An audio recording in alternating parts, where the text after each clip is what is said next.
नमस्कार. सर्वेश्वर भक्ती चॅनलमध्ये आपल्या सर्वांचं सहर्ष स्वागत. आजच्या व्हिडिओमध्ये आपण श्रावण सोमवारची कहाणी जी शिवामुठीची आहे ती आपण ऐकणार आहोत आणि श्रावणाच्या सोमवारचा पूजाविधी आपण ऐकणार आहोत, तोच जाणून घेणार आहोत. तर चला तर मंडळी, आज आपण सुरुवात करूया श्रावण सोमवारची कहाणी शिवामुठीची. कहाणी सोमवारची शिवामुठीची. आटपाट नगर होतं. तिथं एक राजा राहत असे. या राजाच्या 4 सुना होत्या. 3 आवडत्या व 1 नावडती. आवडत्या सुनांचा तो चांगला प्रतिपाळ करी. नावडतीला जेवायला उष्टे, नेसायला जाडे भरडे, राहावयास गुरांचं बेडे दिले. गुराख्याचं काम दिलं. पुढे श्रावण मास आला. पहिला सोमवार आला. ही रात्री गेली. नागकन्या देवकन्यांची भेट झाली. त्यांना विचारलं, बाई कुठे जाता? त्या म्हणाल्या, महादेवांच्या देवळी जातो, शिवामुठी वाहतो. यानं काय होतं? भ्रताराची भक्ती होते. इच्छित कार्य तडीच जातात. मुलं बाळं होतात. नावडती माणसं आवडती होतात. वडील माणसांपासून सुखप्राप्ती होते. असे नागकन्या देवकन्यांनी राजाच्या सुनेला सांगितलं. मग त्यांनी तिला विचारलं, तू कोणाची कोण आहेस? तर ती म्हणाली, मी आहे राजाची सून, तुमच्याबरोबर येते. तशी त्यांनी तिला त्यांच्याबरोबर देवळात नेली. नागकन्या देवकन्या वसा वसू लागल्या. नावडती म्हणाली, कसला ग बायांनो हा वसा वसता? नागकन्या म्हणाल्या, आम्ही शिवामुठीचा वसा वसतो. सुनेनं विचारलं, त्या वशाला काय काय करावं बरं?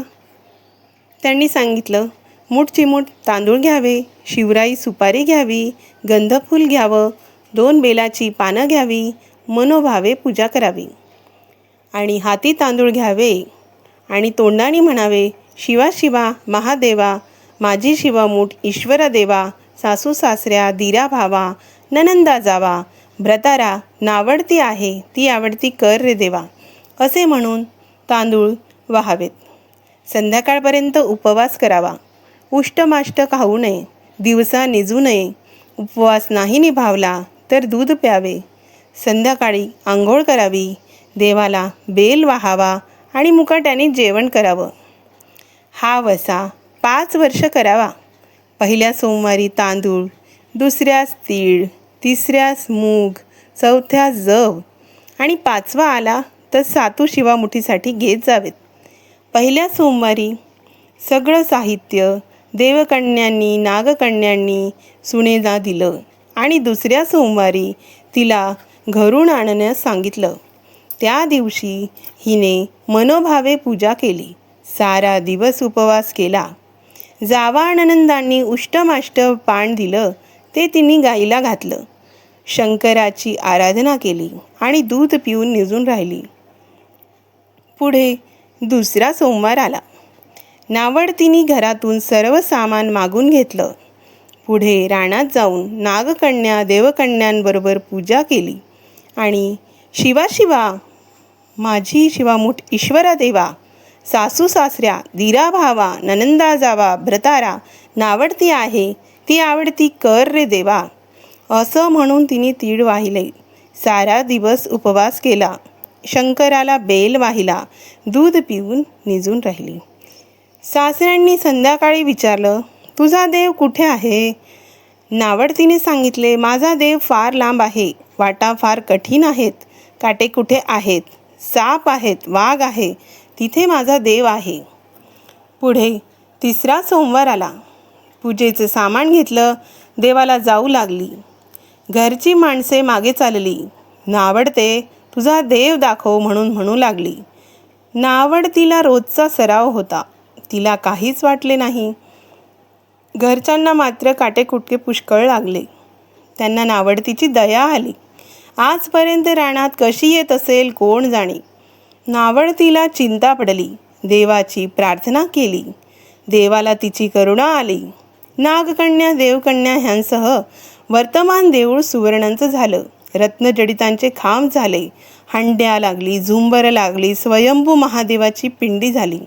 सगळ्यांनी देवाचं दर्शन घेतलं.